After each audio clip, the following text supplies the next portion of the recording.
Assalamualaikum warahmatullahi wabarakatuh. Alhamdulillahirrabbilalamin.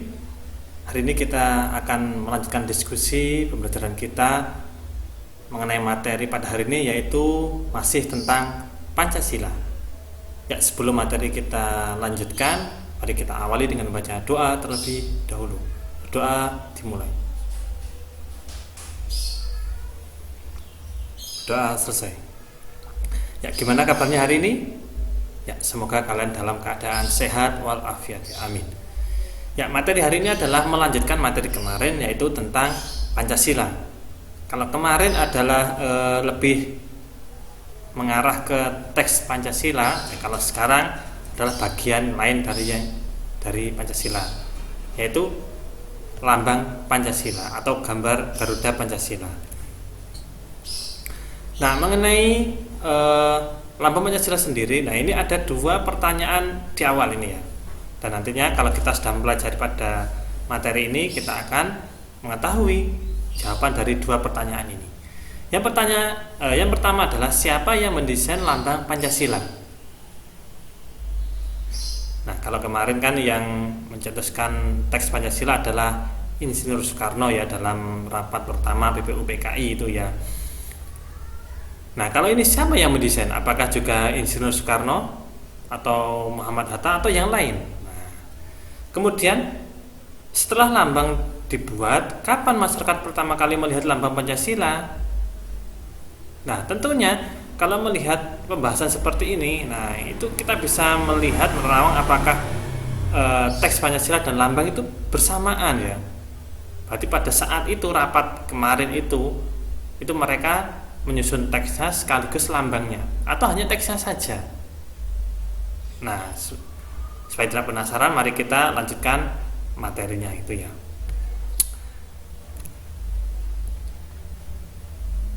Ya, ternyata ya lambang Pancasila itu adalah mulai dibuat itu tanggal atau tahun 1950. Sehingga rentang antara teks Pancasila dan lambangnya itu sekitar 5 tahun ya, dari tahun 45 sampai 50, selang 5 tahun.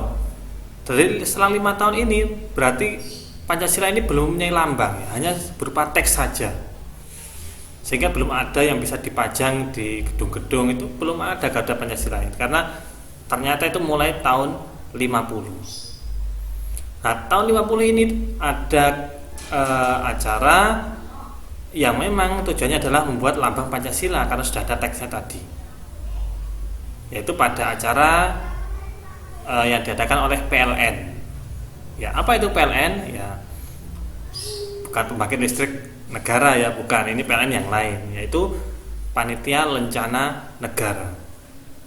Yang di situ adalah khusus untuk mencari desain terbaik dari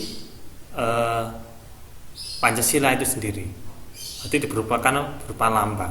Ini adalah dilombakan secara nasional pastinya gitu ya. Dan yang mengikuti adalah para tokoh-tokoh kemerdekaan ya, terutama yang mengikuti kemerdekaan pada saat penyusunan teks Pancasila. Nah, pada tanggal 10 Januari 1950 ini adalah perlombaan mendesain Pancasila dimulai. Dan para tokoh, para masyarakat yang menghendaki untuk mengikuti ya silahkan untuk mengirimkan desain terbaiknya untuk desain lambang Pancasila. Nah, setelah pada saat itu 10 Januari 1950 semuanya sudah terkumpul desain-desain terbaiknya, desain dari para tokoh dan para masyarakat Indonesia. Nah, kemudian diseleksi. Ya, seperti lomba menggambar mewarna itu ya, nanti diambil seleksi, diambil berapa besar gitu ya. Nah, namun pada saat mendesain lambang Pancasila ini yang diambil adalah 2 besar, berarti 2 desain terbaik. Nah, 2 desain terbaik ini adalah masuk dalam bisa dinamakan masuk grand final gitu ya.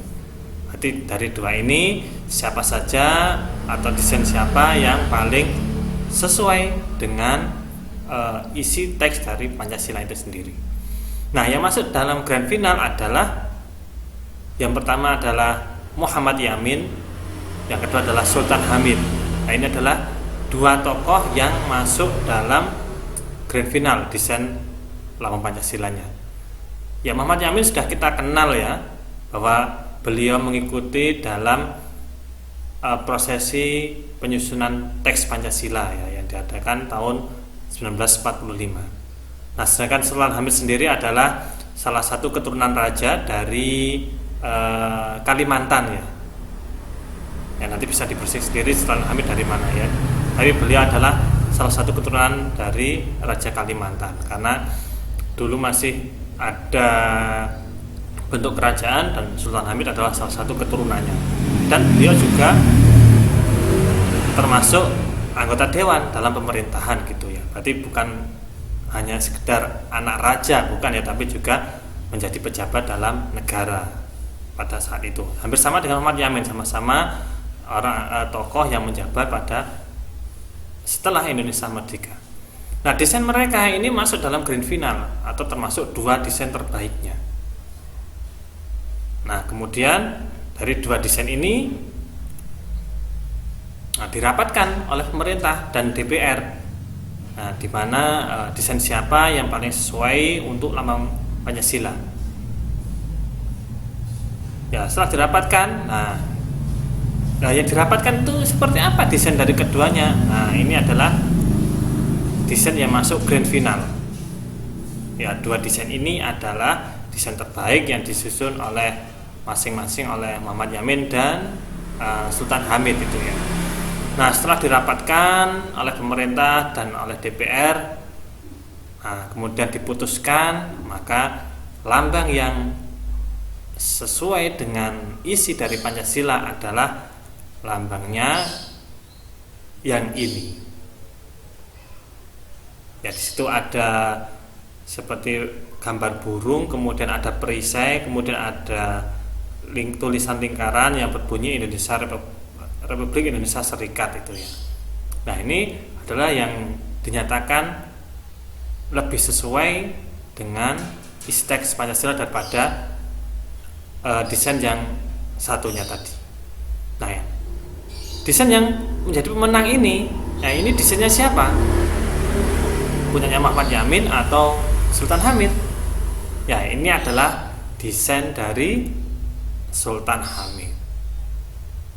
Ya, Muhammad Yamin tadi sudah mengikuti prosesi penyusunan teks, nah ini ganti Muhammad Yamin yang berkontribusi dalam membuat desain lambang Pancasila.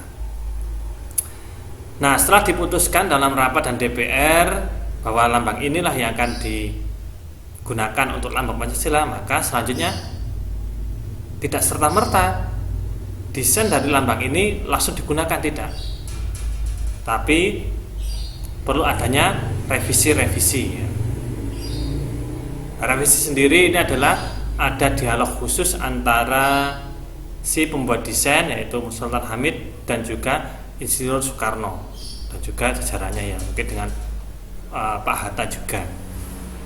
Nah, ini adalah masih secara individu ya, atau tidak seperti rapat itu, tapi ngobrol itu, dialog. Nah, ini mengenai desainnya ini apakah sudah fix atau belum? Nah, ini ternyata masih ada masukan-masukan atau perlu ada pembenahan.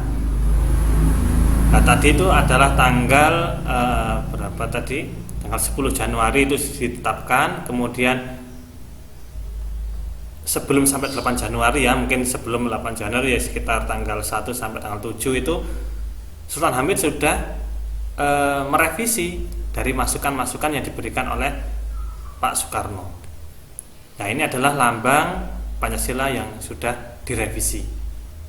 Berarti sudah ada beberapa perubahan yang cukup signifikan ya, mulai dari tulisannya itu sudah mulai mudah dibaca, kemudian ada tambahannya yaitu tulisan Arabnya, untuk perisainya juga ada bergantian gambar, ada tambahan gambar ya. Tadi kalau di awal untuk perisainya hanya gambarnya 4, sekarang sudah 5 karena memang sesuai dengan Pancasila.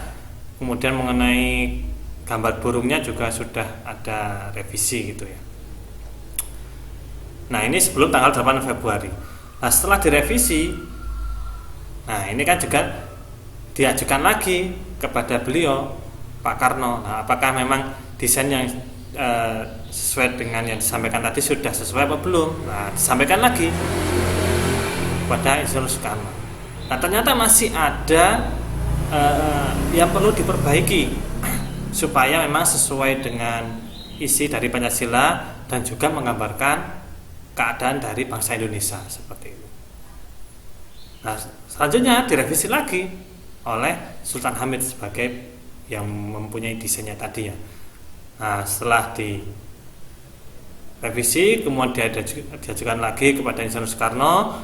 Nah, ternyata Insinyur Soekarno menyetujui bahwa lambang tersebut adalah lambang yang akan kita sampaikan dalam rapat terbuka. Nah, revisi yang kedua ini itu tepatnya adalah tanggal 8 Februari tahun 50. Seperti apa desainnya? Ya, nanti akan kita lihat ketika di rapat ya. Makanya kalian kalau rapat itu ikut ya supaya tahu apa yang akan dibahas gitu ya. Nah, pada saat setelah ini nanti akan diadakan rapat yang membahas salah satunya tentang lambang Pancasila. 8 Februari sudah diajukan dan sudah disetujui oleh Insinyur Soekarno. Nah, tanggal 11 Februari berarti selang berapa hari itu ya? 8, 9, 10, 11 ya, 3 hari langsung mengadakan rapat atau sidang ya, namanya sidang RIS ya, Republik Indonesia Serikat. Nah, itu adalah lambang Pancasila sebelum direvisi tadi ya. Nah, ini yang direvisi atau yang diajukan dalam sidang adalah seperti ini. Nah, ini adalah lambang Pancasila yang dibahas dalam sidang RIS, tepatnya tanggal 11 Februari 1950. Ya, apakah semua anggota sidang menyetujui bahwa lambang ini adalah lambang yang digunakan untuk Pancasila? Ya, simak terus ya materinya. Ya, sebelum kita mengikuti sidang lebih lanjut, nah ini ada refreshing dulu ya, karena nanti kalau sidang kan biasanya kan keadaannya panas gitu ya, tegang gitu lah. Nah, ini kita refreshing dulu. Ya, silahkan dijawab ya dari teka-teki yang saya sampaikan di sini. Apakah benar apa belum tepat ya jawaban kalian? Tapi pastinya ini adalah berhubungan dengan materi-materi yang sudah kita bahas gitu ya. Nah, yang pertama adalah lawan dari Belanda adalah titik-titik ya dalam bahasa Inggris. Ada 5 huruf, huruf kedua adalah A. Silahkan diingat-ingat jawabannya, ditulis juga silahkan ya. Nah, kalau sudah, sekarang pertanyaan kedua. Nah, semua sila Pancasila yang dibaca pada upacara harus di titik-titik. Semua sila Pancasila yang dibaca pada upacara harus di, ya kalau upacara kan biasanya ada sesi pembacaan Pancasila itu ya. Nah, ini harus diapakan? Ada 7 kotak. Kotak kelima adalah huruf K. Nah, ini ya untuk refreshingnya ya sudah. Jawabannya sudah disiapkan. Nah, sekarang kita sudah siap untuk mengikuti sidang lanjutan. Nah, sidang lanjutan tadi yang diadakan oleh sidang RIS Republik Indonesia Serikat pada tanggal 11 Februari 1950 yang membahas salah satunya adalah tentang lambang Pancasila yang didesain oleh Sultan Hamid dan sudah direvisi dari dasar masukan-masukan dari Insinyur Soekarno dan pemerintahan yang lain seperti itu ya. Nah, pada saat sidang, nah ternyata masih ada yang masih belum puas ya dengan desain yang sudah dibuat oleh Sultan Hamid dan juga dari dialog dengan Insinyur Soekarno. Ya, salah satunya yang paling mencolok, yang paling menonjol pendapatnya atau tanggapannya itu adalah yang pertama dari Masyumi, dari Partai Masyumi ya. Dan yang kedua adalah dari Insinyur Soekarno sendiri. Nah, masukan dari Masyumi dan Insinyur Soekarno adalah yang paling terlihat adalah yang pertama mengenai kepala dari burung Garuda ini, atau dalam artian keseluruhan dari badannya ya.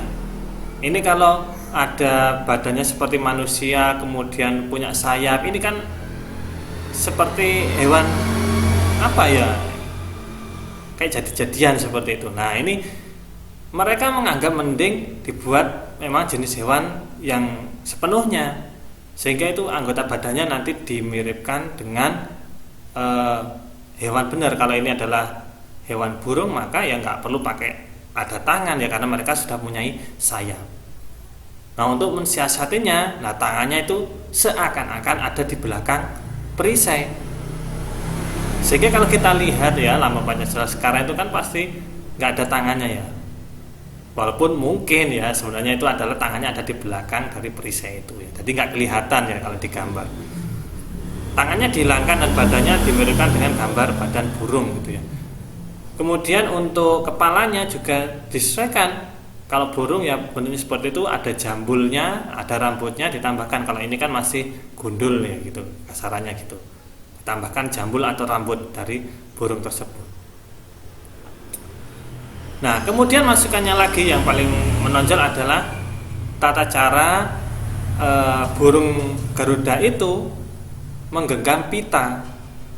Nah, itu kan jempolannya ada di luar gini. Nah ini kan seperti megang, gimana megangnya seperti ini ya. Nah itu diubah, cakarnya ada di depan seperti ini, yaitu akan lebih tegas gitu ya, lebih sangar gitu ya. Kalau seperti ini kan seperti gimana gitu. Nah itu adalah masukan-masukan dari Mas Humi dan Insinyur Soekarno yang paling menonjol, mulai dari bentuk badan disesuaikan, kemudian tangannya dihilangkan, kemudian bentuk kepala dan juga bentuk tangannya. Nah, karena masukan-masukan tadi adalah pastinya disetujui oleh sidang, ya maka Sultan Hamid harus merevisi sesuai dengan masukan-masukan yang disampaikan oleh anggota sidang. Salah satunya adalah masukan-masukan tadi ya, kepala, badan dan juga tangannya tadi. Nah setelah rapat selesai, nah baru kemudian direvisi. Nah selanjutnya karena sudah direvisi, kemudian hasilnya disampaikan dulu pada anggota yang hadir di sidang tadi, dan ternyata sudah disetujui bahwa lambangnya memang sudah fix ini. Nah, barulah pada tanggal 15 Februari 1950 lambang tersebut dipublikasikan, disampaikan pada masyarakat, disampaikan pada rakyat Indonesia bahwa lambang Pancasila adalah yang seperti sekarang ini. Itu ya. Sehingga dua pertanyaan ini sudah bisa kita jawab ya, sesuai dengan materi yang sudah kita bahas pada hari ini, seperti itu. Ya demikian tadi materi mengenai proses perjalanan dari mendesain lambang Pancasila. Jadi memang tidak langsung serta-merta langsung jadi seperti ini ya, tapi ada tahapan-tahapan dan revisi-revisi yang membutuhkan waktu yang cukup lama ya, dari Januari Februari tadi, dan juga dari sidang-sidang yang dihadiri oleh orang-orang penting gitu ya. Ya makanya kalau misal ya kalian juga ada tugas, kalau diminta untuk revisi ya langsung saja ya di revisi ya, dilakukan sesuai dengan masukan-masukan, karena masukan tadi pastinya adalah untuk lebih baik lagi, dan hasilnya juga nanti akan kembali lagi kepada diri kita sendiri gitu ya. Nah sekarang ke ya ini ya, kan tadi sudah masyarakat Indonesia sudah tahu lambang Pancasila. Sekarang kita coba kita tebak apakah jawaban kalian sudah benar apa belum ya. Ya lawan dari Belanda adalah Yamin itu ya. Nah ini adalah lawan dari Belanda, walaupun hanya seorang, ini adalah salah satu tokoh Indonesia. Nah dan dia pastinya mencintai Indonesia dan tidak mau dijajah oleh penjajah. Salah satu penjajahnya adalah Belanda. Berarti lawan dari Belanda adalah Yamin. Ya, apakah benar jawaban kalian? Ya, sepertinya benar ya. Ya, kemudian yang kedua adalah semua sila Pancasila yang dibaca pada upacara harus di titik-titik. Ya, tadi sudah hampir keceplosan lah ya gitu ya. Ya, semua sila Pancasila yang dibaca pada upacara harus diurutkan. Ya, ketika membaca Pancasila itu harus urut ya, dari 1 sampai 5. Jangan sampai ketika kita membaca itu yang 5 dulu, kemudian 1, 3 itu enggak, tapi diurutkan mulai dari nomor 1, sila 1 sampai sila ke 5. Ya, sepertinya jawaban kalian benar semua gitu ya. Oke, demikian materi hari ini. Ya, selamat berkarya. Ya, nanti untuk tugasnya bisa dilihat di deskripsi di video ini. Seperti itu ya. Demikian materi hari ini tentang desain atau perjalanan desain dari Lambang Pancasila. Mudah-mudahan bermanfaat. Mari kita akhiri dengan baca hamdalah bersama-sama. Alhamdulillahirabbil alamin. Kurang lebihnya mohon maaf, saya akhiri. Assalamualaikum warahmatullahi wabarakatuh.